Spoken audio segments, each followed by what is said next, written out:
ਸਤਿ ਸ਼੍ਰੀ ਅਕਾਲ, ਸਲਾਮ, ਨਮਸਤੇ ਦੋਸਤੋ। ਮੈਂ ਪ੍ਰਦੀਪ ਕੌਰ। ਸਤਿ ਸ੍ਰੀ ਅਕਾਲ, ਸਲਾਮ, ਨਮਸਤੇ ਦੋਸਤੋ। ਮੈਂ ਜਸਪਾਲ ਸਿੰਘ, ਮੇਰੀ ਵਾਈਫ ਪ੍ਰਦੀਪ ਕੌਰ। ਤੇ ਮੈਂ ਆਸ ਕਰਦਾ ਕਿ ਤੁਸੀਂ ਵੀ ਰਾਜੀ ਖੁਸ਼ੀ ਹੋਵੋਗੇ ਪਰਮਾਤਮਾ ਦੀ ਕਿਰਪਾ ਨਾਲ। ਤੇ ਮੈਂ ਤੁਹਾਡਾ ਬਹੁਤ ਤਹਿ ਦਿਲੋਂ ਸ਼ੁਕਰਗੁਜ਼ਾਰ ਹਾਂ ਕਿ ਤੁਸੀਂ ਮੇਰੇ ਵਾਈਫ ਨੂੰ ਬਹੁਤ ਚੰਗੀ ਤਰ੍ਹਾਂ ਸੁਣਿਆ ਔਰ ਬੜਾ ਪਿਆਰ ਭਾਵਨਾ ਨਾਲ ਬਹੁਤ ਸੋਹਣੇ ਕਮੈਂਟ ਵੀ ਦਿੱਤੇ। ਤੇ ਮੇਰੇ ਕੋਲ ਕੋਈ ਸ਼ਬਦ ਨਹੀਂ ਜਿਨ੍ਹਾਂ ਨਾਲ ਮੈਂ ਤੁਹਾਡਾ ਧੰਨਵਾਦ ਕਰ ਸਕਾਂ। ਮੈਂ ਸਪੀਚਲੈਸ ਹਾਂ ਇਸ ਵੇਲੇ। ਪਰ ਦੋਸਤੋ, ਆਪਾਂ ਹੁਣ ਅੱਗੇ ਤੁਰੀਏ ਕਿ ਆਪਣੇ ਸਮਾਜ ਦੇ ਵਿੱਚ ਮੈਂ ਇਹ ਦੇਖਿਆ ਕਿ ਜਿਸ ਲੜਕੀ ਦਾ ਜਾਂ ਲੜਕੇ ਦਾ ਬਾਪ ਦਾ ਸਾਇਆ ਜਾਂ ਮਾਂ ਦਾ ਸਾਇਆ ਸਿਰ 'ਤੇ ਨਾ ਹੋਵੇ ਤੇ ਉਹਨਾਂ ਨੂੰ ਕਿੰਨਾ ਕੁਛ ਦੁੱਖ ਤਕਲੀਫਾਂ ਸਹਿਣੀਆਂ ਪੈਂਦੀਆਂ, ਕਿਉਂਕਿ ਉਹਨਾਂ ਦੀ ਇਸ ਗੱਲੋਂ ਘਾਟ ਰਹਿ ਜਾਂਦੀ ਆ। ਨਹੀਂ ਤਾਂ ਉਹ ਬੇਫਿਕਰੇ ਹੋ ਕੇ ਆਪਣੇ ਸਮਾਜ ਦੇ ਹਿੱਕ ਚੌੜੀ ਕਰਕੇ ਤੁਰ ਸਕਦੇ ਆ, ਕਿਉਂਕਿ ਉਹਨਾਂ ਦਾ ਇੱਕ ਡਰ ਭੈ ਦੁਨੀਆ ਨੂੰ ਹੁੰਦਾ ਕਿ ਇਹਨਾਂ ਦਾ ਬਾਪ ਹੈ। ਤੇ ਬਾਕੀ ਤਾਂ ਦੋਸਤੋ ਇੱਦਾਂ ਹੀ ਆ, ਦੁਨੀਆਦਾਰੀ ਚੱਲਦੀ ਆ, ਸਭ ਆਪੋ ਆਪਣਾ ਹੀ ਦੇਖਦੇ ਆ। ਤੇ ਇਹ ਸਟੋਰੀ ਬਹੁਤ ਹੀ ਦਰਦ ਭਰੀ ਆ ਔਰ ਤੁਸੀਂ ਕੱਲਾ ਕੱਲਾ ਵਰਡ ਸੁਣਿਆ ਤੇ ਮੈਂ ਵੀ ਸੁਣਿਆ, ਪਰ ਅਸੀਂ ਅੱਗੇ ਮੈਨੂੰ ਕਦੀ ਇਹਨਾਂ ਨੇ ਜ਼ਿਕਰ ਨਹੀਂ ਕੀਤਾ। ਪਰ ਹਾਂ, ਉਹ ਅੰਦਰੋਂ ਅੰਦਰੀ ਇਹਨਾਂ ਨੂੰ ਇੱਕ ਝੋਰਾ ਖਾਈ ਜਾਂਦਾ ਸੀ, ਇੱਕ ਸਹਿਮ ਡਰ ਬਣਿਆ ਸੀ ਕਿ ਮਤਲਬ ਜੋ ਹੱਡ ਬੀਤੀ ਹੋਈ ਇਹਨਾਂ ਨੇ ਸੁਣਾਇਆ ਆਪਣਾ ਦੁੱਖ ਦਰਦ। ਇਹ ਬਹੁਤ ਵਧੀਆ ਕੀਤਾ ਕਿ ਇਹਨਾਂ ਨੇ ਬਾਹਰ ਲੋਕਾਂ ਦੇ ਸਾਹਮਣੇ ਕੱਢਿਆ।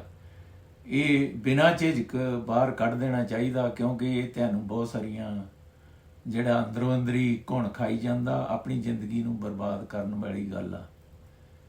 ਤੇ ਇਹ ਆਪਣੇ ਸਮਾਜ ਦੇ ਵਿੱਚ ਬਹੁਤ ਘਟੀਆ ਸੋਚ ਵਾਲੇ ਲੋਕ ਇੱਦਾਂ ਦੇ ਹੈਗੇ ਆ ਜਿਹੜੇ ਇਸ ਨੂੰ ਉਤਸ਼ਾਹ ਦਿੰਦੇ ਆ। ਦੂਸਰਾ ਕਿ ਜਦੋਂ ਲੜਕੀਆਂ ਨੂੰ ਪੜ੍ਹਾਉਂਦੇ ਆ ਮਾਂ-ਬਾਪ, ਉਹ ਇਹਨਾਂ ਲਾਈਕ ਕਰ ਦਿੰਦੇ ਕਿ ਇੰਡੀਪੈਂਡੈਂਟ ਹੋ ਜਾਣ ਤੇ ਉਹ ਆਪਣਾ ਆਪ ਤੇ ਜਦੋਂ ਦੂਸਰੇ ਘਰ ਜਾਣ ਤਾਂ ਉਹ ਆਪਣੇ ਘਰ ਨੂੰ ਸੰਭਾਲਣ। ਉਹਨਾਂ ਨੇ ਵੀ ਇਹੋ ਜਿਹਾ ਹੀ ਕੁਛ ਕੀਤਾ, ਪਰ ਬਦਕਿਸਮਤੀ ਨਾਲ ਦੂਸਰਾ ਇਹ ਹੋਇਆ ਕਿ ਜਦੋਂ ਇੱਦਾਂ ਦੀ ਕੋਈ ਘਟਨਾ ਹੁੰਦੀ ਆ, ਜਿੱਦਾਂ ਕਿ ਕਿਸੇ ਵੀ ਲੜਕੀ ਦਾ ਜਾਂ ਕਿਸੇ ਲੜਕੇ ਦਾ ਸਿਰ 'ਤੇ ਮਾਂ-ਬਾਪ ਨਾ ਹੋਵੇ, ਉਹਨਾਂ ਨੂੰ ਇਹ ਚੀਜ਼ਾਂ ਸਹਿਣ ਕਰਨੀਆਂ ਪੈਂਦੀਆਂ। ਤੇ ਉਹਨਾਂ ਦੇ ਇਹ ਵੀ ਹੋ ਜਾਂਦਾ ਕਿ ਜਲਦੀ ਨਾਲ ਰਿਸ਼ਤੇ ਵੀ ਰਿਸ਼ਤੇਦਾਰਾਂ ਦੇ ਵਿੱਚ ਕਰਨੇ ਪੈਂਦੇ ਆ ਕਿ ਉਹ ਡਰਦੇ ਤੇ ਇਸ ਲਈ ਕਰਦੇ ਆ ਕਿ ਇਹ ਚੀਜ਼ਾਂ ਦਾ ਸਾਹਮਣਾ ਨਾ ਕਰਨਾ ਪਵੇ। ਪਰ ਇੱਥੇ ਤਾਂ ਹੋਇਆ ਹੀ ਕੁਛ ਹੋ ਰਿਹਾ ਕਿ ਆਪਣਿਆਂ 'ਚ ਕਰਕੇ ਵੀ ਉੱਥੋਂ ਸੁੱਖ ਨਹੀਂ ਮਿਲਿਆ। ਇੱਥੋਂ ਤਾਂ ਮੈਨੂੰ ਲੱਗਦਾ ਕਿ ਬਗਾਨੇ ਜਿਹੜੇ ਹੁੰਦੇ ਆ ਉਹ ਵਧੀਆ ਰਹਿੰਦੇ ਆ, ਕਿ ਉਹਨਾਂ ਨੂੰ ਤੋੜਨ ਲੱਗੇ ਵੀ ਮਿੰਟ ਨਹੀਂ ਲਾਉਂਦਾ ਬੰਦਾ, ਕਿਉਂਕਿ ਉੱਥੇ ਕੁਛ ਰਿਸ਼ਤੇ ਪੁਰਾਣੇ ਨਹੀਂ ਹੁੰਦੇ। ਤੋ ਇੱਦਾਂ ਬੰਦੇ ਨੂੰ ਜੇ ਚੰਗਾ ਲੱਗਦਾ ਠੀਕ ਆ, ਨਹੀਂ ਤਾਂ। ਪਰ ਬਹੁਤ ਸਾਰਾ ਸਮਾਜ ਦੇ ਵਿੱਚ ਕੋਡ ਸਾਡੇ ਇਹ ਵੀ ਆ ਕਿ ਕੁੜੀਆਂ ਨੂੰ ਅਸੀਂ ਹਮੇਸ਼ਾ ਮਤਲਬ ਇਹੀ ਸਿਖਾਇਆ ਜਾਂਦਾ ਕਿ ਜਿੱਥੇ ਤੈਨੂੰ ਵਿਆਹ ਤਾ ਬਸ ਤੂੰ ਉੱਥੇ ਦੀ ਆ, ਹੁਣ ਸਾਡਾ ਕੋਈ ਲੈਣਾ ਦੇਣਾ ਨਹੀਂ। ਆਪਣਾ ਸਾਰਾ ਸਮਾਜ, ਇਹ ਨਹੀਂ ਕਿ ਇਹਦੇ ਨਾਲ ਹੀ, ਹੋਰ ਵੀ ਮੈਂ ਦੁਨੀਆ ਸਾਰੀ ਦੀ ਗੱਲ ਕਰਦਾ ਕਿ ਜੇ ਕੋਈ ਘਟਨਾ ਹੁੰਦੀ ਆ ਤਾਂ ਉਹ ਘਰ ਦੇ ਵੀ ਮੁੱਖ ਮੋੜ ਜਾਂਦੇ ਆ। ਪਰ ਇੱਥੇ ਸਟੋਰੀ ਕੁਛ ਥੋੜ੍ਹੀ ਜਿਹੀ ਵੱਖਰੀ ਸੀ, ਕਿਉਂਕਿ ਭਰਾ ਛੋਟਾ ਸੀ ਤੇ ਦੋਨੇ ਛੋਟਾ ਜਿਹਾ ਹੀ ਪਰਿਵਾਰ ਸੀਗਾ। ਤੇ ਇਹਨਾਂ ਨੇ ਇਸ ਚੀਜ਼ ਨੂੰ ਸਮਝਿਆ ਕਿ ਬਾਪ ਦਾ ਸਿਰ 'ਤੇ ਸਾਇਆ ਨਹੀਂ, ਘਰ ਵਿੱਚ ਦੱਸਣ ਦੀ ਹਿੰਮਤ ਨਹੀਂ ਕੀਤੀ ਕਿ ਮਾਂ ਦੁਖੀ ਹੋਊਗੀ, ਭਰਾ ਦੁਖੀ ਹੋਊਗਾ। ਤੇ ਪਰ ਉਹਦਾ ਨਤੀਜਾ ਕੀ ਨਿਕਲਿਆ ਕਿ 14 ਸਾਲ ਬਰਬਾਦ ਕਰ ਦਿੱਤੇ, ਜਿਹੜੇ ਕਿ ਬਹੁਤ ਹੀ ਸੁਨਹਿਰੀ ਮੌਕਾ ਹੁੰਦਾ ਹਰ ਇੱਕ ਇਨਸਾਨ ਨੂੰ ਪਰਮਾਤਮਾ ਨੇ ਦਿੱਤਾ। ਇਹੀ ਤਾਂ ਇੱਕ ਸੁਨਹਿਰੀ ਮੌਕਾ 14 ਸਾਲ, ਜੇ ਇਹਨੂੰ ਹੀ ਤੁਸੀਂ ਕੋਰਟ ਦੇ ਵਿੱਚ ਕੱਢਿਆ ਜਾਂ ਨਰਕ 'ਚ ਕੱਟਿਆ, ਇਹ ਤੋਂ ਵੱਡਾ ਨਰਕ ਕੀ ਹੋ ਸਕਦਾ। ਪਰ ਇਹ ਕੋਡ ਪਤਾ ਨਹੀਂ ਸਾਡੇ ਸਮਾਜ ਦੇ ਵਿੱਚ, ਮੈਂ ਸਾਰੇ ਆਪਣੇ ਭੈਣ ਭਰਾ ਵੀਰ ਜਾਂ ਸਾਡੀਆਂ ਛੋਟੀਆਂ ਬੱਚੀਆਂ ਨੇ ਗਾਂ ਇਹ ਉਹਨਾਂ ਤੇ ਵਾਪਰਦੀ ਆ ਜਾਂ ਮਤਲਬ ਕਿਸੇ ਤੇ ਵੀ, ਤੇ ਉਹਨਾਂ ਨੂੰ ਮੇਰਾ ਤੇ ਹੀ ਕਹਿਣ ਆ ਕਿ ਉਹ ਆਪਣਾ ਦੁੱਖ ਦਰਦ ਸਾਂਝਾ ਕਰਿਆ ਕਰੋ ਆਪਣੇ ਮਾਂ-ਬਾਪ ਨਾਲ, ਆਪਣੇ ਭੈਣ ਭਰਾਵਾਂ ਨਾਲ, ਤਾਂ ਕਿ ਆਪਣੀ ਜ਼ਿੰਦਗੀ ਦਾ ਇੱਕ ਵੀ ਮਿੰਟ ਜਾਇਆ ਨਾ ਕਰੋ। ਲਾਈਫ ਬਹੁਤ ਛੋਟੀ ਆ, ਤੇ ਇਸ ਤੋਂ ਬਹੁਤ ਸਾਰੀਆਂ ਅੱਜ ਮੇਰੀਆਂ ਭੈਣਾਂ ਸੁਣਦੀਆਂ ਹੋਣੀਆਂ, ਕੁਛ ਇਸ ਸਪੀਡ ਦੇ ਵਿੱਚ ਗੁਜ਼ਰ ਰਹੀਆਂ ਹੋਣੀਆਂ, ਕੁਛ ਗੁਜ਼ਰ ਚੁੱਕੀਆਂ ਹੋਣੀਆਂ, ਕੁਛ ਹਲੇ ਸਟਿਲ ਫਸੀਆਂ ਹੋਣਗੀਆਂ ਕਿ ਉਹਨਾਂ ਦੀ ਹਿੰਮਤ ਹੀ ਨਹੀਂ, ਉਹਨਾਂ ਸਾਰੀ ਉਮਰ ਉੱਥੇ ਹੀ ਕੱਟ ਜਾਣੀ ਤੇ ਉਹਨਾਂ ਨੇ ਦੁੱਖ ਦਲਿੱਦਰ ਆਪਣੇ ਨਾਲ ਹੀ ਲੈ ਜਾਣਾ। ਇਹ ਬਿਲਕੁਲ ਕੋਡ ਆ, ਇਹਨੂੰ ਪਲੀਜ਼ ਬਾਹਰ ਕੱਢੋ, ਆਪਣੇ ਆਪ ਤੇ ਨਾ ਲਓ, ਕਿਉਂਕਿ ਤੁਸੀਂ ਇਹ ਕ੍ਰਾਈਮ ਦੇ ਸ਼ਿਕਾਰ ਨਾ ਹੋਵੋ। ਇਹ ਸਾਡੇ ਸਮਾਜ ਦੇ ਜਿਹੜੇ ਕੁਝ ਲੋਕ, ਮੈਂ ਸਾਰਿਆਂ ਨੂੰ ਨਹੀਂ ਕਹਿੰਦਾ, ਕੁਝ ਲੋਕ ਜਿਹੜੇ ਕਰਦੇ ਆ ਉਹ ਬਹੁਤ ਦਰਿੰਦੇ ਆ, ਉਹ ਲਾਹਣਤੀ ਆ। ਉਹਨਾਂ ਨੂੰ ਤੇ ਮਰਦ ਕਹਿਣਾ ਬਹੁਤ ਹੀ ਗਲਤ ਹੋਊਗਾ। ਜਿਹੜਾ ਇੱਕ ਮਰਦ ਆਪਣੇ ਆਪ ਨੂੰ ਮਰਦ ਕਹਾਉਂਦਾ ਤੇ ਔਰਤ ਦੇ ਉੱਤੇ ਕੁੱਟਣਾ ਮਾਰਨਾ ਜਲੀਲ ਕਰਨਾ, ਇਹ ਕਿੱਥੋਂ ਦੀ ਕਿਹੜੇ ਗਵਰਨਮੈਂਟ ਨੇ ਉਹਨੂੰ ਅਧਿਕਾਰ ਦਿੱਤਾ? ਇਹ ਸਾਡੀਆਂ ਵਿਚਾਰੀਆਂ ਜਿਹੜੀਆਂ ਭੈਣਾਂ ਜਾਂ ਮਾਵਾਂ ਜਾਂ ਕਿਸੇ ਦੀ ਹੋਰ ਜਿਹੜਾ ਕੋਈ ਮੇਰਾ ਵੀਰ ਵੀ, ਕਈ ਭਰਾ ਵੀ ਮੇਰੇ ਦੁਖੀ ਹੋ ਜਾਂਦੇ ਆ, ਪਰ ਨਾ ਹੋਵੋ। ਇਹ ਕੋਡ ਸਮਾਜ ਦੇ ਵਿੱਚੋਂ ਕੱਢੋ, ਕਿਉਂਕਿ ਹਾਰਾ ਨਾਰਾ ਮਾਰੋ। ਜੇ ਕੋਈ ਦੁੱਖ ਹੁੰਦਾ, ਦੁੱਖ ਤਕਲੀਫ ਹੁੰਦੀ, ਉਹ ਸਾਂਝਾ ਕਰੋ, ਇੱਕ ਦੂਜੇ ਨਾਲ ਸਾਂਝਾ ਕਰੋ। ਉਹ ਕਿਸੇ ਨੇ ਨਹੀਂ ਸੁਣਨੀ। ਜੇ ਸੁਣਨੀ ਆ ਤਾਂ ਤੁਹਾਡੀ ਆਵਾਜ਼ ਆਪਣੀ ਬੁਲੰਦ ਕਰ ਦਿਓ। ਕਿਸੇ ਤੋਂ ਡਰਨ ਦੀ ਲੋੜ ਨਹੀਂ। ਇਹ ਕੋਈ ਕ੍ਰਾਈਮ ਨਹੀਂ, ਇਹ ਤੁਹਾਡੇ ਤੇ ਕ੍ਰਾਈਮ ਹੋ ਰਿਹਾ ਹੈ। ਮਤਲਬ ਕੋਈ ਇਹੋ ਜਿਹਾ ਕਾਨੂੰਨ ਨਹੀਂ ਕਿ ਤੁਸੀਂ ਛਿੱਤਰ ਖਾਈ ਜਾਓ ਤੇ ਉਹਨਾਂ ਦੇ ਥੱਲੇ ਰਹੋ। ਦੂਜੀ ਗੱਲ ਇਹ ਕਿ ਜਦੋਂ ਲੜਕੀਆਂ ਵਿਆਹੀਆਂ ਜਾਣ, ਮੈਂ ਤੇ ਸਾਰੀ ਸਟੋਰੀ ਦੇ ਵਿੱਚ ਕਿਤੇ ਵੀ ਇੱਕ ਸੁੱਖ ਦਾ ਸਾਹ ਦੇਖਿਆ ਨਹੀਂ, ਕਿਤੇ ਵੀ ਪਿਆਰ ਦੀ ਭਾਵਨਾ ਦੇਖੀ ਨਹੀਂ। ਚਲੋ ਇੱਕ ਬੰਦਾ ਮਤਲਬ ਕੋਈ ਬਿਮਾਰ ਆ ਉਹ ਬਿਮਾਰ ਹੋਊਗਾ, ਉਹਦਾ ਇਲਾਜ ਕਰਾਉਣਾ ਚਾਹੀਦਾ ਉਹਨੂੰ, ਤੇ ਨਾ ਕਿ ਆਪਣੀ ਘਰ ਵਾਲੀ ਨੂੰ ਕੁੱਟਮਾਰ ਕਰਨੀ ਜਾਂ ਕੋਈ ਉਹਨਾਂ ਤੇ ਪੁੱਠੇ ਇਲਜ਼ਾਮ ਲਾਉਣੇ। ਮੈਂ ਤਾਂ ਉਹਨੂੰ ਇਨਸਾਨ ਹੀ ਨਹੀਂ ਸਮਝਦਾ। ਉਹਨਾਂ ਨੂੰ ਤਾਂ ਜਾਨਵਰ ਵੀ ਚੰਗੇ ਹੋ ਸਕਦੇ ਆ, ਕੋਈ ਵੀ ਹੋ ਸਕਦਾ ਸਮਾਜ ਦੇ ਵਿੱਚ। ਇਹ ਨਹੀਂ ਕਿ ਮੈਂ ਇੱਕ ਦੀ ਗੱਲ ਕਰਦਾ, ਸਮਾਜ ਦੇ ਵਿੱਚ ਬਹੁਤ ਸਾਰੇ ਕੋਡ ਇਦਾਂ ਦੇ ਹੈਗੇ ਆ, ਔਰ ਥੋੜੇ ਬੰਦੇ ਆ, ਜ਼ਿਆਦਾ ਨਹੀਂ। ਜੇ ਆਪਾਂ ਸਾਰੇ ਜਾਣੇ ਰਲ ਕੇ ਇਹਨਾਂ ਦੀ ਆਵਾਜ਼ ਬੁਲੰਦ ਕਰ ਦਈਏ, ਇਹਨਾਂ ਨੂੰ ਸਮਾਜ ਦੇ ਸਾਹਮਣੇ ਲਿਆ ਕੇ, ਇੱਕ ਲਾਹਣਤੀ ਹੁੰਦੀ ਆ, ਉਹਦੇ ਨਾਲ ਬੰਦਾ ਜੀਂਦਾ ਹੀ ਮਾਰਿਆ ਜਾਂਦਾ। ਜਦੋਂ ਤੁਸੀਂ ਉਹਦੀ ਸਾਰੀ ਪਬਲਿਕ ਦੇ ਵਿੱਚ ਕਰ ਦਿੰਦੇ ਆ ਨਾ, ਤਾਂ ਉਹ ਜਿੰਦਾ ਨਹੀਂ ਰਹਿ ਸਕਦਾ ਬਾਹਲੀ ਦੇਰ, ਕਿਉਂਕਿ ਉਹਨੂੰ ਆਪਣਾ ਆਪ ਝੋਰਾ ਸ਼ਰਮ ਖਾਊਗੀ। ਪਰ ਬਹੁਤ ਸਾਰੇ ਇਦਾਂ ਹੋ ਰਹੇ ਆ। ਹੁਣ ਮੈਂ ਕੈਨੇਡਾ ਦੀ ਖਬਰ ਹੀ ਇੱਕ ਸੁਣੀ ਆ ਕਿ ਇੱਕ ਸਟੂਡੈਂਟ ਦਾ ਵੀ ਇਸ ਤਰ੍ਹਾਂ ਹੋਇਆ, ਤੇ ਉਹਨੇ ਮਤਲਬ ਉਹ ਲੜਕਾ ਲੜਕੀ ਦੋਨੇ ਹੀ ਉਹਨਾਂ ਨੇ ਖੁਦਕੁਸ਼ੀ ਕਰ ਲਈ। ਤਾਂ ਪਰ ਦੇਖਣ 'ਚ ਇਹ ਆਇਆ ਕਿ ਉਹ ਲੜਕਾ ਹੀ ਕੁਛ ਇੱਦਾਂ, ਪਤਾ ਨਹੀਂ ਉਹਦੇ ਅੰਦਰੋਂ ਅੰਦਰੀ ਕੀ ਬਿਮਾਰੀ ਹੋਊਗੀ ਕਿ ਜੇ ਇਹਨੇ ਕਿ ਉਹ ਆਪਣੀ ਪ੍ਰੇਮਿਕਾ ਨੂੰ ਹੀ ਮਾਰ ਦਿੱਤਾ। ਪਰ ਇੱਕ ਨਹੀਂ, ਇਹ ਹਜ਼ਾਰਾਂ ਹੀ ਇੱਦਾਂ ਦੀਆਂ ਮਿਸਾਲਾਂ ਹੈਗੀਆਂ। ਸੋ ਪਲੀਜ਼ ਆਪਾਂ ਸਾਰੇ ਹੁਣ ਇੱਕ ਪਰਿਵਾਰ ਆ, ਤੁਸੀਂ ਇੱਕ ਦੂਜੇ ਦੀ ਇੱਕ ਵਰਡ ਸੁਣਦੇ ਆ, ਕਿਸੇ ਤੋਂ ਡਰਨ ਦੀ ਲੋੜ ਨਹੀਂ। ਕੋਈ ਇਹ ਕ੍ਰਾਈਮ ਨਹੀਂ ਗਾ ਕਿ ਤੁਸੀਂ ਬਾਹਰ ਆਉਂਦੇ ਆ, ਤੁਸੀਂ ਆਪਣਾ ਦੁੱਖ ਦਲਿੱਦਰ ਕੱਢਦੇ ਆ ਬਾਹਰ, ਆਪਣੀ ਕਹਾਣੀ ਦੱਸਦੇ ਆ, ਤੁਹਾਨੂੰ ਫੁੱਲ ਰਾਈਟ ਹੈਗਾ। ਹਾਂ, ਮਤਲਬ ਜਿਹੜਾ ਤੁਹਾਡਾ ਰਾਈਟ ਬਣਦਾ ਉਹ ਪੂਰਾ ਖੁੱਲ੍ਹ ਕੇ ਸਮਾਜ ਦੇ ਸਾਹਮਣੇ ਆਓ, ਔਰ ਆਪਣੀ ਗਲਤੀ ਨਾ ਹੋਣ ਦੇ ਬਾਵਜੂਦ ਵੀ ਤੁਸੀਂ ਆਪਣੀ ਜ਼ਿੰਦਗੀ ਨੂੰ ਝੋਰੇ 'ਚ ਨਾ ਕੱਟੋ।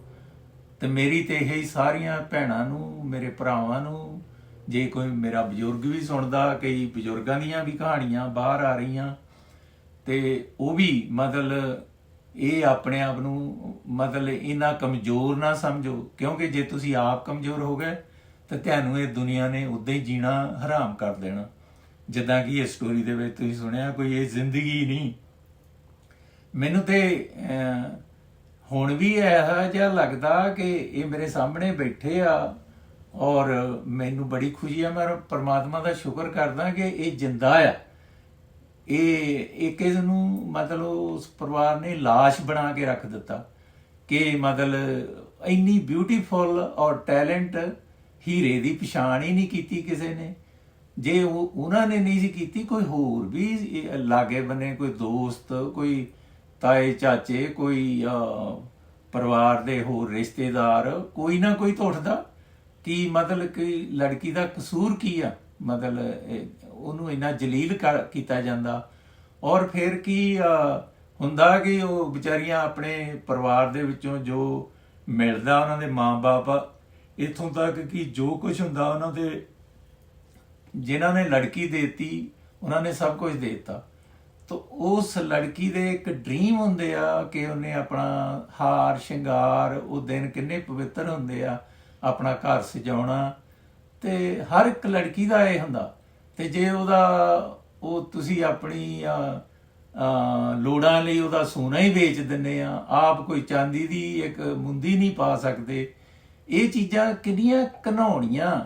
ਮਤਲਬ ਠੀਕ ਹੈ ਭਾਵੇਂ ਥੋੜੇ ਫੁਲਕਾ ਖਾ ਲਓ, ਇੱਕ ਜਿੰਨੇ 10 ਰੁਪਏ ਜੇਬ 'ਚ ਆ ਉਹਦੇ ਨਾਲ ਗੁਜ਼ਾਰਾ ਕਰ ਲਓ, ਪਰ ਉਹਦੇ ਨਾਲ ਕੋਈ ਘਾਟ ਨਹੀਂ ਹੁੰਦੀ। ਉਹ ਸੋਚ ਆ, ਤੁਹਾਡੀ ਸੋਚ ਛੋਟੀ ਵੱਡੀ ਹੋ ਸਕਦੀ ਆ, ਪਰ ਉਹ ਮਤਲਬ ਕੋਈ ਗਰੀਬ ਘਰ ਵੀ ਹੋਵੇ ਉਹ ਬੁਰਾ ਨਹੀਂ ਹੁੰਦਾ, ਪਰ ਉਹਨੂੰ ਆਪਣੇ ਆਪ ਨੂੰ ਤਗੜਾ ਦੱਸਣ ਲਈ ਇੰਨਾ ਕੁਝ, ਸਿਲੰਡਰ ਅਪਣਾਉਣ ਲਈ ਕਿੰਨਾ ਕੁਝ ਤੁਸੀਂ ਜਲੀਲ ਕਰਦੇ ਆ। ਨਾ ਕਰੋ ਪਲੀਜ਼, ਇੱਦਾਂ ਰੱਬ ਖੁਸ਼ ਨਹੀਂ ਹੁੰਦਾ। ਰੱਬ ਨੇ ਤੁਹਾਡੇ ਕੋਲ ਇੱਕ ਇੱਕ ਚੀਜ਼ ਦਾ ਹਿਸਾਬ ਲੈਣਾ। ਚੋਰ ਚੋਰੀ ਕਰਦਾ, ਉਹ ਇੱਦਾਂ ਸਮਝਦਾ ਵੀ ਮੈਂ ਚੋਰੀ ਕਰ ਰਿਹਾ, ਕਿਸੇ ਨੂੰ ਨਹੀਂ ਪਤਾ ਹੈਗਾ, ਪਰ ਉਹਦੇ ਵਿੱਚ ਇਹ ਹੁੰਦਾ ਕਿ ਉਹ ਸਭ ਕੁਝ ਦੇਖ ਰਿਹਾ। ਇੱਕ ਦਿਨ ਤੁਹਾਡਾ ਹਿਸਾਬ ਕਿਤਾਬ ਇੱਕ ਇਕੱਲੀ ਚੀਜ਼ ਦਾ ਹੋਣਾ। ਹੋਰ ਵੀ ਆਪਾਂ ਆਪਣੇ ਸਮਾਜ ਦੇ ਵਿੱਚ ਬੜੀਆਂ ਊਣਤਾਈਆਂ ਹੈਗੀਆਂ ਕਿ ਜਿਹੜੀਆਂ ਸਾਨੂੰ ਆਪਣੇ ਆਪ ਨੂੰ ਕਮਜ਼ੋਰ ਕਰਦੀਆਂ। ਸੋ ਪਲੀਜ਼ ਬੀਵੇਅਰ, ਆਲਾ ਦੁਆਲਾ ਆਪਣਾ ਸਾਫ਼ ਰੱਖੋ ਔਰ ਜਿੰਦੇ ਦਿਲ ਨਾਲ ਆਪਣੀ ਜ਼ਿੰਦਗੀ ਨੂੰ ਮਤਲਬ ਕੱਟੋ। ਜਿਹੜਾ ਵੀ ਆਪਾਂ ਨੂੰ ਟਾਈਮ ਪਰਮਾਤਮਾ ਨੇ ਦਿੱਤਾ, ਹਾਰਾ ਨਾਰਾ ਮਾਰ ਕੇ, ਜੇ ਕੋਈ ਦੁੱਖ ਤਕਲੀਫ ਆ, ਜੇ ਤੁਸੀਂ ਘਰ ਨਹੀਂ ਦੱਸਦੇ, ਆਪਣੇ ਸੱਜਣ ਦੋਸਤ ਨੂੰ ਦੱਸੋ, ਆਪਣੇ ਮਿੱਤਰ ਨੂੰ ਦੱਸੋ, ਕਿਸੇ ਬਾਹਰ ਜਾ ਕੇ ਹੈਲਪ ਲਵੋ, ਹੈਲਪਲਾਈਨ ਦੇ ਵਿੱਚ ਜਾਓ। ਮਤਲਬ ਕੋਈ ਵੀ ਤਕਲੀਫ ਆ, ਇਹ ਥੋੜੋ ਕਿ ਤੁਸੀਂ ਅੰਦਰ ਬਿਨਾਂ ਤੁਸੀਂ ਕੁਝ ਜੁਰਮ ਕੀਤੇ ਤੋਂ ਆਪਣੇ ਕੁੱਟਾਂ ਖਾਈ ਜਾਂਦੇ ਘਰ। ਇਹ ਕੋਈ ਤਰੀਕਾ ਥੋੜੋ ਹੈ। ਠੀਕ ਆ, ਪਰ ਇਹਨਾਂ ਲੜਕੀਆਂ ਬਹੁਤ ਸੈਂਸਿਟਿਵ ਹੁੰਦੀਆਂ। ਉਹ ਇਸ ਤਰ੍ਹਾਂ ਇੱਕ ਨਾ ਨਹੀਂ, ਬਹੁਤ ਸਾਰੀਆਂ ਆਪਾਂ ਕਹਿੰਦੇ ਵੀ ਉਹਨੇ ਇੱਦਾਂ ਨਹੀਂ ਕੀਤਾ, ਇੱਦਾਂ ਨਹੀਂ ਕੀਤਾ, ਪਰ ਇਹ ਮਜਬੂਰੀਆਂ ਵੀ ਹੁੰਦੀਆਂ ਉਹਨਾਂ ਨੂੰ, ਕਿਉਂਕਿ ਉਹ ਆਪਣੇ ਪਰਿਵਾਰ ਤੇ ਰੀਣ ਵੀ ਦਾਗ ਨਹੀਂ ਲੱਗਣ ਦਿੰਦੀਆਂ। ਬਹੁਤ ਚੰਗੀਆਂ ਔਰਤਾਂ ਵੀ ਆ, ਕੁਝ ਥੋੜਾ ਵਾਲਾ ਸਮਾਜ ਦੇ ਵਿੱਚ ਇੱਕ ਦੁੱਖ ਆ ਜਾਂਦਾ, ਉਹਦੀ ਨਹੀਂ ਗੱਲ ਕਰਦਾ ਮੈਂ। ਪਰ ਹਾਂ, ਜੇ ਕੋਈ ਮੇਰਾ ਭੈਣ ਭਰਾ ਜੋ ਵੀ ਕੋਈ ਸੁਣਦਾ, ਸੋ ਪਲੀਜ਼ ਇਹ ਚੀਜ਼ ਨੂੰ ਬੜੇ ਗੌਰ ਨਾਲ ਆਪਾਂ ਅੱਗੇ ਸਮਾਜ ਨੂੰ ਵਧਾਉਣਾ।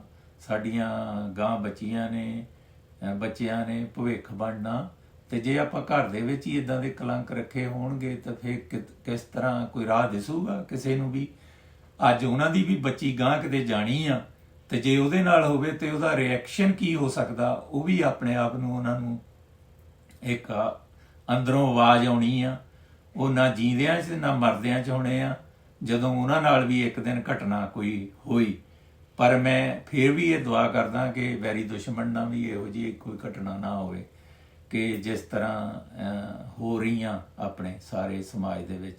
ਇਹ ਨਹੀਂ ਕਿ ਵਰਲਡ ਵਾਈਡ ਹੀ ਹੋ ਰਹੀਆਂ, ਜਿੱਥੇ ਜਿੱਥੇ ਵੀ ਕੋਈ ਪੰਜਾਬੀ ਮੇਰਾ ਭਰਾ ਭੈਣ ਬੈਠੇ ਆ, ਹਰ ਥਾਂ ਤੋਂ ਨਵੀਂ ਖਬਰ ਸੁਣ ਰਹੇ ਆ ਰੋਜ਼। ਪਰ ਪਤਾ ਨਹੀਂ ਕਲਯੁੱਗ ਦੇ ਵਿੱਚ ਕੀ ਕੀ ਹੋ ਰਿਹਾ, ਰੱਬ ਹੀ ਜਾਣੇ ਵੀ ਆਉਣ ਵਾਲੇ ਟਾਈਮ ਦੇ ਵਿੱਚ ਕੀ ਬਣੂਗਾ। ਸੋ ਮੇਰੀ ਤੇ ਇਹੀ ਦੁਆ ਆ ਸਾਰਿਆਂ ਨੂੰ, ਹੱਸਦੇ ਵਸਦੇ ਰਹੋ, ਤੰਦਰੁਸਤ ਰਹੋ, ਸੋਹਣਾ ਖਾਓ, ਸੋਹਣਾ ਪੀਓ, ਸੋਹਣਾ ਹੰਡਾਓ, ਮਿੱਠਾ ਬੋਲੋ, ਕਿਸੇ ਨਾਲ ਵੈਰ ਵਿਰੋਧ ਨਾ ਕਰੋ। ਸੋ ਇਹ ਸਾਰੀਆਂ ਚੀਜ਼ਾਂ ਇਹ ਅਸੀਂ ਕੋਈ ਸ਼ੌਂਕ ਨੂੰ ਲੈ ਕੇ ਨਹੀਂ ਆਂਦੀਆਂ, ਜਾਂ ਕੋਈ ਆਪਣੇ ਆਪ ਨੂੰ ਕੋਈ ਇਹੋ ਜਿਹੀ ਗੱਲ ਨਹੀਂ, ਸਿਰਫ ਇਸ ਕਰਕੇ ਕਿ ਆਉਣ ਵਾਲੀ ਕੋਈ ਪੀੜ੍ਹੀ ਇਸ ਜੁਰਮ ਦਾ ਸ਼ਿਕਾਰ ਨਾ ਹੋਵੇ, ਆਪਣਾ ਇੱਕ ਵੀ ਪਲ ਖਰਾਬ ਨਾ ਕਰੇ। 14 ਸਾਲ ਤੋਂ ਬਹੁਤ ਦੂਰ ਦੀ ਇੱਕ ਜ਼ਿੰਦਗੀ ਦਾ ਇੱਕ ਹਿੱਸਾ ਹੀ ਚਲੇ ਜਾਣਾ। ਤੇ ਇਹਦਾ ਤਾਂ ਸੱਜਣੋ, ਮਤਲਬ ਜੇ ਤੁਸੀਂ ਆਪ ਹੀ ਸੋਚ ਕੇ ਇਹਦਾ ਦੱਸੋ ਵੀ ਕਿੰਨਾ ਜੁਰਮ, ਔਰ ਰੂਹ ਕੰਬ ਜਾਂਦੀ ਆ ਇਹ ਸਟੋਰੀਆਂ ਸੁਣ ਸੁਣ ਕੇ ਕਿ ਕੀ ਹੋ ਰਿਹਾ ਮੇਰੇ ਮਤਲਬ ਸਮਾਜ ਦੇ ਵਿੱਚ, ਕਿੰਨਾ ਦੁੱਖ ਦਰਦ ਲੈ ਕੇ ਮੇਰੀਆਂ ਭੈਣਾਂ ਭਰਾ ਵੀਰ ਬੈਠੇ ਆ ਕੈਨੇਡਾ 'ਚ ਅਮਰੀਕਾ 'ਚ। ਸੋ ਪਲੀਜ਼ ਇਹਨਾਂ ਤੋਂ ਆਪਾਂ ਦੂਰ ਹੋਣਾ ਤੇ ਆਪਣੇ ਆਪ ਦਾ ਆਲਾ ਦੁਆਲਾ ਸਾਫ ਸੁਥਰਾ ਰੱਖਣਾ। ਇਹ ਨਹੀਂ ਕਿ ਅੱਜ ਮੇਰੇ ਨਾਲ ਹੋਈ ਤੇ ਕੱਲ ਨੂੰ ਕਿਸੇ ਹੋਰ ਨਾਲ ਨਹੀਂ ਹੋ ਸਕਦੀ, ਕੱਲ ਨੂੰ ਕਿਸੇ ਨਾਲ ਵੀ ਹੋ ਸਕਦੀ ਆ, ਕੱਲ ਨੂੰ ਮੇਰੇ ਆਂਢ ਗੁਆਂਢ ਹੋ ਸਕਦੀ ਆ, ਕਿਸੇ ਮੇਰੇ ਸੱਜਣ ਦੋਸਤ ਨਾਲ ਹੋ ਸਕਦੀ ਆ। ਪਰ ਇਹ ਨਾ ਹੋਵੇ। ਆਪਾਂ ਇਹੋ ਜਿਹਾ ਸਮਾਜ ਬਣਾਉਣਾ ਜਿੱਥੇ ਕਿ ਮਤਲਬ ਖੁਸ਼ੀਆਂ ਹੀ ਖੁਸ਼ੀਆਂ ਹੋਣ, ਰੱਬ ਦਾ ਨਾਂ ਹੋਵੇ, ਪਿਆਰ ਭਾਵਨਾ ਹੋਵੇ, ਤੇ ਉਸ ਸਮਾਜ ਦੇ ਆਪਾਂ ਬਿੰਦੂ ਬਣੀਏ ਜਿਹੜੇ ਕਿ ਆਪਣੇ ਬਾਹਰ ਆਪਾਂ ਬੈਠੇ ਆ ਤੇ ਲੋਕੀ ਵੀ ਸ਼ਲਾਘਾ ਕਰਨ ਵੀ ਹਾਂ ਇਹ ਲੋਕ ਉਸ ਧਰਤੀ ਤੋਂ ਆਏ ਆ, ਉਸ ਗੁਰੂ ਦੀ ਧਰਤੀ ਦੇ ਇਹ ਜਾਏ ਆ, ਔਰ ਇਹਨਾਂ ਵਿੱਚ ਕੋਈ ਐਸਾ ਆਪਾਂ ਜ਼ਿੰਦਗੀ ਦੇ ਵਿੱਚ ਕੰਮ ਕਰ ਜੀਏ ਜਿਹਦੇ ਨਾਲ ਲੋਕੀ ਤੁਹਾਡੀ ਆਉਂਦੀਆਂ ਪੀੜ੍ਹੀਆਂ ਵੀ ਯਾਦ ਰੱਖਣ। ਇਹ ਨਹੀਂ ਕਿ ਤੈਨੂੰ ਲਾਹਣਤਾਂ ਪਾਉਣ ਇਹੋ ਜਿਹੇ ਕੰਮ ਕਰ ਜਾਓ। ਸੋ ਤੁਸੀਂ ਕੁਝ ਕਹਿਣਾ ਚਾਹੁੰਦੇ ਹੋ? ਨਹੀਂ, ਮੈਂ ਬਸ ਸ਼ੁਕਰ ਕਰਨਾ ਚਾਹੁੰਦੀ ਕਿ ਮੇਰੇ ਦੋਸਤਾਂ ਦਾ ਕਿ ਜਿਨ੍ਹਾਂ ਨੇ ਮੈਨੂੰ ਮੇਰੀ ਕਹਾਣੀ ਨੂੰ ਸੁਣਿਆ, ਇੰਨਾ ਟਾਈਮ ਦਿੱਤਾ, ਬਹੁਤ ਸਾਰਾ ਟਾਈਮ ਦਿੱਤਾ। ਜਿਵੇਂ ਸਾਰਿਆਂ ਨੇ ਕਮੈਂਟ ਕੀਤੇ, ਬਹੁਤ ਸਾਰਾ ਆਪਣਾ ਤੁਸੀਂ ਟਾਈਮ ਵੇਸਟ ਵੀ ਕੀਤਾ, ਮਤਲਬ ਕਿੰਨਾ ਲਾਇਆ ਤੁਸੀਂ, ਤੇ ਇੰਨੇ ਪਿਆਰੇ ਪਿਆਰੇ ਕਮੈਂਟਸ ਦਿੱਤੇ। ਤੇ ਥੈਂਕ ਯੂ ਜਸਪਾਲ ਦਾ ਕਿ ਜਿਹਨੇ ਮੈਨੂੰ ਕਹਾਣੀ ਮੈਂ ਬੋਲ ਸਕੀ ਇੱਥੇ ਬੈਠ ਕੇ। ਇਸ ਤੋਂ ਜ਼ਿਆਦਾ ਮਤਲਬ ਇਹ ਕੀ ਕਹਿ ਸਕਦੀ ਕਿ ਇਹ ਮੇਰੀ ਤੇ ਪ੍ਰੋਬਲਮ ਨਿਕਲ ਗਈ। ਮੈਂ ਤਾਂ ਆਲਰੇਡੀ ਤੁਹਾਨੂੰ ਦੱਸਣ ਡਈ ਹਾਂ ਕਿ ਮੈਂ ਪਹੁੰਚ ਗਈ ਹਾਂ ਹੈ ਨਾ ਉਸ ਕਿਨਾਰੇ ਤੇ ਐਂਡ ਤੇ ਉਹ ਟਾਈਮ ਵਾਪਸ ਨਹੀਂ ਆਉਣਾ ਮੇਰੀ ਜ਼ਿੰਦਗੀ ਦਾ। ਇਹ ਨਾਲੇ ਦੋਸਤੋ ਇਹਨਾਂ ਨੇ ਮੇਰੇ ਤੋਂ ਪਰਮਿਸ਼ਨ ਲਈ ਸੀ ਵੀ ਮੈਂ ਆਹ ਕਹਾਣੀ ਬੋਲਣੀ। ਮੈਂ ਕਿਹਾ ਬਿਲਕੁਲ ਆਪਣੇ ਦਿਲ ਦੀ ਆਵਾਜ਼, ਜਿਹੜਾ ਦੁਖੀ ਦਿਲ ਦੀ ਆਵਾਜ਼ ਤੁਸੀਂ ਅੰਦਰ ਦੱਬ ਕੇ ਬੈਠੇ ਆ, ਤੁਸੀਂ ਅੰਦਰੋਂ ਅੰਦਰੀ, ਤੁਸੀਂ ਥੋੜ੍ਹਾ ਜੁਰਮ ਕੀਤਾ। ਜਿਨ੍ਹਾਂ ਨੇ ਜੁਰਮ ਕੀਤਾ ਉਹਨਾਂ ਦੇ ਵਿਰੁੱਧ ਆਵਾਜ਼ ਉਠਾਓ, ਇੰਨਾ ਹਾਰਾ ਨਾਰਾ ਮਾਰ ਦਿਓ ਕਿ ਉਹਨਾਂ ਦਾ ਬਾਹਰ ਨਿਕਲਣਾ ਮੁਸ਼ਕਲ ਹੋ ਜਾਏ। ਉਹਨਾਂ ਦਾ ਜਿੱਥੇ ਵੀ ਉਹ ਰਹਿੰਦੇ ਆ ਉਹਨਾਂ ਦਾ ਆਲਾ ਦੁਆਲਾ ਇੰਨਾ ਗੰਦਾ ਹੋ ਜਾਏ, ਉਹਨਾਂ ਨੂੰ ਲਾਹਣਤਾਂ ਪਾਉਣ ਕਿ ਉਹ ਮਤਲਬ ਕਿਸੇ ਦੀ ਧੀ ਭੈਣ ਨੂੰ ਮੁੜ ਕੇ ਨਾ ਤੰਗ ਕਰਨ, ਕਿ ਉਹਨਾਂ ਨਾਲ ਰਿਸ਼ਤਾ ਹੀ ਤੋੜ ਦਿਓ। ਇਹੋ ਜਿਹੀ ਮਿਸਾਲ ਕਾਇਮ ਕਰ ਦਿਓ ਜਿਹੜਾ ਕੋਈ ਵੀ ਦਰਿੰਦਾ, ਇਹ ਨਹੀਂ ਕਿ ਇਹ ਹੋਰ ਵੀ ਜੇ ਕੋਈ ਹੈਗਾ ਤਾਂ ਹੀ ਇਹ ਕਲੰਕ ਸਾਡੇ ਸਮਾਜ ਚੋਂ ਖਤਮ ਹੋਣਾ। ਸੋ ਪਲੀਜ਼ ਆਪਾਂ ਹੁਣ ਇੰਜੋਇਮੈਂਟ ਵੀ ਕਰਨਾ, ਅੱਗੇ ਆਪਾਂ ਹੋਰ ਵੀ ਵੀਡੀਓ ਬਣਾਉਣੀਆਂ ਤੇ ਆਪਣੀ ਜ਼ਿੰਦਗੀ ਦਾ ਇੱਕ ਇੱਕ ਪਲ ਦਾ ਆਪਾਂ ਇੰਜੋਏ ਕਰਨਾ। ਆਪਾਂ ਇਹਨਾਂ ਚੱਕਰਾਂ 'ਚ ਹੀ ਨਹੀਂ ਪੈ ਰਹਿਣਾ। ਪਰ ਹਾਂ, ਇਹ ਜ਼ਰੂਰ ਮੈਸੇਜ ਮੇਰੀਆਂ ਭੈਣਾਂ ਨੂੰ, ਮੇਰੇ ਵੀਰਾਂ ਨੂੰ, ਮੇਰੇ ਬੱਚਿਆਂ ਨੂੰ, ਮੇਰੇ ਬੱਚੀਆਂ ਨੂੰ ਘਰ ਘਰ ਜਾਵੇ ਕਿ ਇਦਾਂ ਦਾ ਕੋਈ ਵੀ ਤੁਹਾਡੇ ਨਾਲ ਘਿਨਾਉਣੀ ਹਰਕਤ ਹੁੰਦੀ ਆ ਤਾਂ ਆਵਾਜ਼ ਬੁਲੰਦ ਕਰ ਦਿਓ। ਕਿਸੇ ਤੋਂ ਡਰਨ ਦੀ ਲੋੜ ਨਹੀਂ, ਤੁਹਾਨੂੰ ਕੋਈ ਕੁਝ ਨਹੀਂ ਕਹਿ ਸਕਦਾ। ਇਹ ਤੁਹਾਡੀ ਜ਼ਿੰਦਗੀ ਆਪਣੀ ਆ ਤੇ ਜ਼ਿੰਦਗੀ ਨੂੰ ਆਪ ਹੀ ਤੁਸੀਂ ਅੱਗੇ ਲਿਜਾਣਾ, ਕਿਉਂਕਿ ਮਾਂ-ਬਾਪ ਨੂੰ ਵੀ ਸਹਿਯੋਗ ਦੇਣਾ ਚਾਹੀਦਾ। ਜੇ ਕਿਸੇ ਨਾਲ ਕਿਸੇ ਧੀ ਭੈਣ ਨਾਲ ਵੀ ਹੁੰਦਾ, ਜੇ ਉਹ ਨਹੀਂ ਕਰ ਸਕਦੇ, ਉਹਨਾਂ ਦੇ ਨਾਲ ਹੋਰ ਦੋਸਤ ਮਿੱਤਰ ਇਕੱਠੇ ਹੋ ਕੇ ਇੱਕ ਦੂਜੇ ਦਾ ਦੁੱਖ ਸੁਣਿਆ ਕਰੋ, ਦੁੱਖ ਸੁਣ ਕੇ ਉਹਦਾ ਹੱਲ ਕੱਢਿਆ ਕਰੋ। ਜੇ ਕੋਈ ਆਪਾਂ ਮਾੜਾ ਮੋਟਾ ਹੀ ਕਰ ਸਕਦੇ ਹਾਂ ਤੇ ਕਰਕੇ ਤੇ ਆਪਣੇ ਸਮਾਜ ਨੂੰ ਪਵਿੱਤਰ ਬਣਾਈਏ ਤਾਂ ਕਿ ਕੋਈ ਵੀ ਆਉਣ ਵਾਲੀ ਪੀੜ੍ਹੀ ਦੇ ਵਿੱਚ ਬੱਚਾ ਬੱਚੀ ਇਦਾਂ ਇਹਦਾ ਸ਼ਿਕਾਰ ਨਾ ਬਣ। ਸੋ ਮੈਂ ਇੰਨੇ ਲਫ਼ਜ਼ ਕਹਿੰਦਾ, ਕੋਈ ਵਾਧੂ ਘਾਟੂ ਮੈਂ ਬੋਲ ਗਿਆ ਹੋਵੇ ਤਾਂ ਮੈਂ ਖਿਮਾ ਦਾ ਜਾ ਚੁੱਕਿਆ।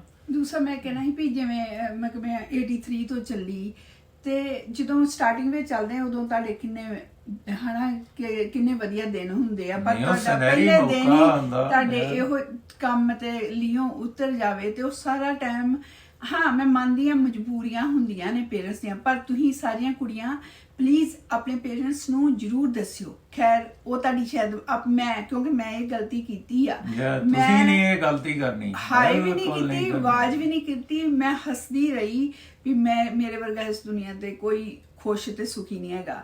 ਪਰ ਜੇ ਕੀਤਾ ਮੈਂ ਦੱਸੀ ਹੁੰਦੀ ਤੇ ਮੇਰੀ ਜ਼ਿੰਦਗੀ ਮਤਲਬ ਕਿ ਮੈਨੂੰ ਇੰਨਾ ਚਿਰ ਨਾ ਟੌਰਚਰ ਹੋਣਾ ਪੈਂਦਾ। ਆਪਣੇ ਕਿਸੇ ਵੀ ਬੱਚੇ ਲਈ ਮਾਂ-ਬਾਪ ਕੁਰਬਾਨੀ ਦੇਣ ਤਾਂ ਹੀ ਚਲੇ ਜਾਂਦਾ, ਇਹ ਥੋੜੋ ਕਿ ਉਹਨੂੰ ਉੱਥੇ ਹੀ ਧੱਕੀ ਜਾਂਦਾ। ਉਹ ਠੀਕ ਆ, ਥੋੜੀਆਂ ਵਾਲੀਆਂ ਮਜਬੂਰੀਆਂ ਹੁੰਦੀਆਂ, ਇੰਨੀਆਂ ਨਹੀਂ ਹੁੰਦੀਆਂ ਕਿ ਤੁਸੀਂ ਆਪਣੇ ਬੱਚੇ ਨੂੰ ਪੜ੍ਹਾ ਲਿਖਾ ਕੇ ਇੰਨਾ ਟੈਲੈਂਟ ਦਿੱਤਾ ਤੇ ਮੁੜ ਕੇ ਵੀ ਸਾਰੀ ਉਮਰ ਉਹਦਾ ਤੋਰਾ ਤੋਰੀ ਜਾਓ। ਕਿਉਂ? ਉੱਥੇ ਕੋਈ ਮੁੱਲ ਵੇਚਿਆ ਹੁੰਦਾ ਇਨਸਾਨ।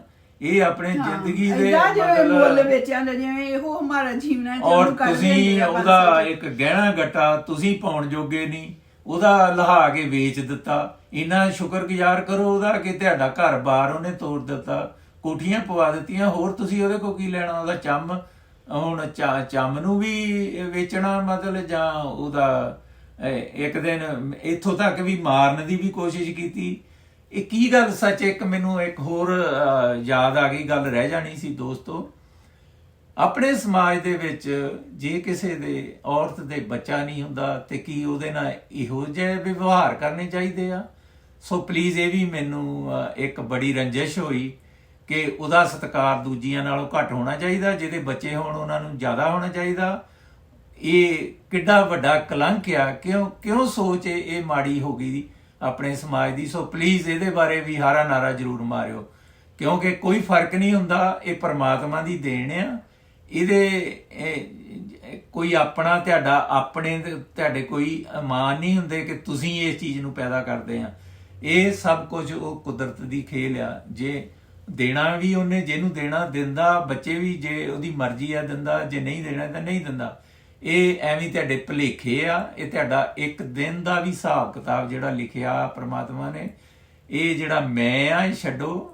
ਆਪਾਂ ਕੁਝ ਨਹੀਂ ਕਰਦੇ, ਇਹ ਸਾਰਾ ਕੁਝ ਉਹਦਾ ਹੀ ਦਿੱਤਾ ਖਾਵਣੇ। ਇੱਕ ਤਾਂ ਬਾਣੀ ਸੁਣ ਜਾਂਦੇ ਆਪਾਂ ਵੀ ਤੂੰ ਦਾਤਾ ਦਿੱਤਾ ਤੇਰਾ ਦਿੱਤਾ ਖਾਵਣਾ, ਤੇ ਜਦੋਂ ਹੋ ਜਾਂਦੀਆਂ ਗੱਲਾਂ, ਕੋਈ ਚੰਗੀ ਪੈਣ ਲੱਗ ਪੈਂਦੀ ਆ, ਜਾਂ ਕਿਸੇ ਨਾਲ ਤੁਸੀਂ ਬੁਰੀ ਵੀ ਕਰਕੇ ਆਪਣੇ ਆਪ ਨੂੰ ਚੰਗਾ ਇਨਸਾਨ ਕਹਾਉਣੇ, ਉਹ ਕੋਈ ਚੰਗਿਆਈ ਨਹੀਂ ਹੁੰਦੀ, ਕਿਉਂਕਿ ਉਹ ਰੱਬ ਨੇ ਕੱਲੇ ਚੀਜ਼ ਦੀ ਹਿਸਾਬ ਵੀ ਲੈਣਾ, ਔਰ ਉਹਨੇ ਲਿਖਿਆ ਵੀ ਆ, ਤੁਹਾਡੇ ਦਾਣੇ ਦਾਣੇ ਤੇ ਮੋਹਰ ਲੱਗੀ ਆ।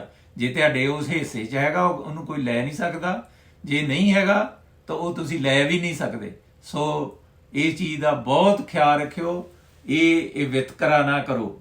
ਮੇਰੇ ਭੈਣ ਭਰਾ ਵੀਰ ਸਾਰੇ ਸੁਣਦੇ ਹੋਣੇ ਆ, ਇਹ ਪਲੀਜ਼ ਜੇ ਕਿਤੇ ਨੇੜੇ ਤੇੜੇ ਵੀ ਤੁਹਾਡੇ ਇਦਾਂ ਦੀ ਹਵਾ ਨਿਕਲਦੀ ਆ ਤਾਂ ਉਹਨੂੰ ਬੁਲੰਦ ਕਰ ਦਿਓ, ਉੱਚੀ ਆਵਾਜ਼ 'ਚ ਬੁਲੰਦ ਕਰੋ ਕਿ ਘਰ ਘਰ ਦੀ ਸਟੋਰੀ ਮਤਲਬ ਘਰ ਘਰ ਪਹੁੰਚੇ ਔਰ ਸੁਣੇ, ਔਰ ਜਿਹੜਾ ਕਰਦਾ ਉਹਨੂੰ ਦਰਕਾਰੋ। ਦੂਸਰਾ ਇਹ ਜਦੋਂ ਤਲਾਕ ਲੈਣਾ, ਜਿਵੇਂ ਤਲਾਕਸ਼ੁਦਾ ਔਰਤ, ਉਹਨੂੰ ਹਨਾ ਹੋਰ ਨਜ਼ਰ ਨਾਲ ਵੇਖਣਾ। ਜੇ ਬੱਚਾ ਨਹੀਂ ਹੈਗਾ ਤੇ ਉਹਦੀ ਕੋਈ ਵੈਲਿਊ ਨਹੀਂ ਹੈਗੀ, ਤੇ ਉਹ ਵੀ ਤੇ ਔਰਤ ਸੇਮ ਹੀ ਆ ਨਾ, ਉਸੇ ਵਰਗੀ। ਇਹ ਬਹੁਤ ਸਾਰੀਆਂ ਸਟੋਰੀਆਂ ਹੈਗੀਆਂ ਕਿ ਜਿਨ੍ਹਾਂ ਦੇ ਬੱਚੇ ਨਹੀਂ ਗਏ, ਉਹ ਬੜੇ ਵਧੀਆ ਪਰਿਵਾਰ ਰਹਿ ਰਹੇ ਆ। ਇਹ ਤਾਂ ਪਰਮਾਤਮਾ ਦੀ ਦੇਣ ਆ।